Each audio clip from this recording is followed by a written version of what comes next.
अस्सलामुअलैकुम। इस वीडियो में हम बात करने लगे हैं यूएचएस की तरफ से जो एक ताज़ा नोटिफिकेशन शेयर किया गया है। पब्लिक नोटिस है ये। इसमें यह है कि एमबीबीएस और बीडीएस के एडमिशन्स प्राइवेट सेक्टर में रिज्यूम कर दिए गए हैं। मेडिकल डेंटल कॉलेजेस दोनों के लिए जो वैकेंट सीट पॉलिसी है, यानी कि जो सीट्स फिल नहीं हो सकी प्राइवेट सेक्टर में, उनको फिल करने के लिए अब ये एडमिशन स्टार्ट किए गए हैं।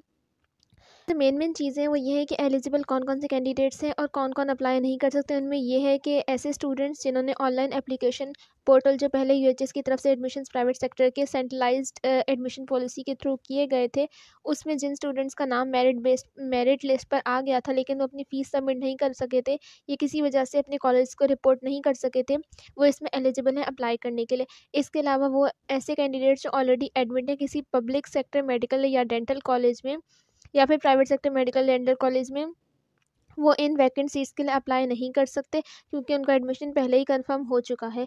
उसके बाद ये है कि ऐसे स्टूडेंट्स जो कि प्राइवेट सेक्टर डेंटल कॉलेजेस में इनरोल इस वक्त हो चुके हैं, यानी कि उनके मेरिट लिस्ट में नाम आ चुके हैं, उनको कॉलेज की तरफ से कंफर्म कर दिया गया है, वो प्राइवेट सेक्टर के मेडिकल कॉलेजेस के लिए अप्लाई कर सकती हैं। यानी कि अगर आप बीडीएस नहीं करना चाह रहे तो आप मेडिकल के लिए अप्लाई कर सकते हैं वैकेंट सीट्स में।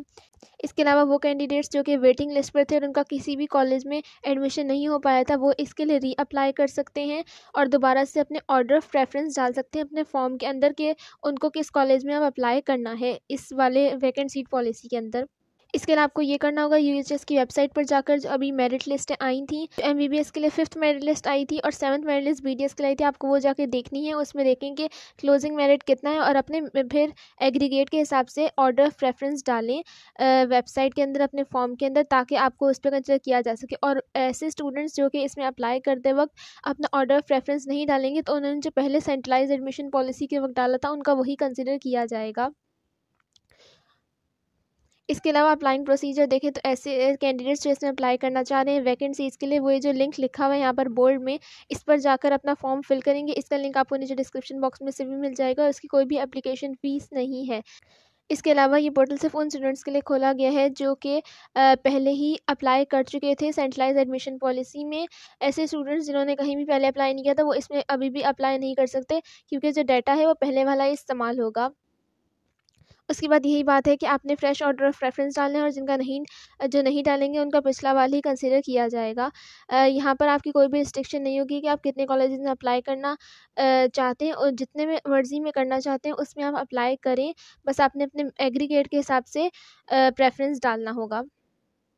इसके अलावा ऐसे कैंडिडेट्स जिनका फाइनल मेरिट लिस्ट में नाम आ जाएगा इस एडमिशन्स को क्लोज़ करने के बाद, उनको जो है कॉलेज में उनका नाम आएगा उसमें एडमिशन टोकन फ़ी देनी होगी जो कि 1 लाख तक हो सकती है बैंक ड्राफ्ट या फिर पे ऑर्डर की फॉर्म में यूएचएस लाहौर के नाम पर। उसके बाद ये यूएचएस लाहौर जो है वो इन कॉलेजेस का आपकी जो फ़ीस होगी वो आगे भेज देगा और फिर आपको अपने कॉलेज में रिपोर्ट करके जो पूरी ट्यूशन फ़ीस वगैरह होगी वो सब क्लियर करनी होगी और डेडलाइन से पहले अपने कॉलेज को रिपोर्ट करना होगा। ऐसे स्टूडेंट्स जो कि अपना मेरिट लिस्ट में नाम आने के बाद रिपोर्ट नहीं कर पाएंगे या फीस जमा नहीं कराएंगे, उनका एडमिशन कैंसिल कर दिया जाएगा और उनको दोबारा अपॉर्चुनिटी नहीं मिलेगी। अगर हम शेड्यूल देखें लास्ट डेट अप्लाई तो जो पोर्टल है इसमें अप्लाई करने का वो आज यानी कि 1 मार्च को ओपन हो चुका है। ये 3 मार्च तक चलेगा एमबीबीएस के लिए और बीडीएस का 8 मार्च को स्टार्ट होगा जो कि 10 मार्च तक चलेगा। मेरिट लिस्ट जो है वो 4 मार्च को एमबीबीएस की लगेगी और 11 मार्च को बीडीएस की लगेगी। इसके अलावा कैंडिडेट्स जो हैं वो एडमिशन कमेटी जो कॉलेज एलोकेशन के लिए हैं वो मार्च 5 को एमबीबीएस के लिए और मार्च 12 को बीडीएस के लिए होगा। और फीस जो आपको जमा करानी है और जो कॉलेज में ज्वाइनिंग देनी है वो मार्च 8 को एमबीबीएस के लिए और मार्च 15 को बीडीएस के लिए होगी और ये जो डेट्स हैं वो दोबारा रिन्यू नहीं की जाएंगी। आपने इन डेडलाइंस का बहुत ज़्यादा ख्याल रखना है। इसके अलावा इन्होंने नीचे ये लिखा हुआ है कि यूएचएस की वेबसाइट पर मेरिट लिस्ट अवेलेबल है, आप वहाँ पे जाकर इनका क्लोजिंग मेरिट देख सकते हैं और फिर अपना प्रेफरेंस डाल सकते हैं ईजिली। तो ये थी सारी इन्फॉर्मेशन। आई होप आपको वीडियो अच्छी लगी होगी, तो सब्सक्राइब ज़रूर कीजिएगा। इस तरह के लेटेस्ट अपडेट्स के लिए बेल आइकन को भी प्रेस कर दीजिएगा।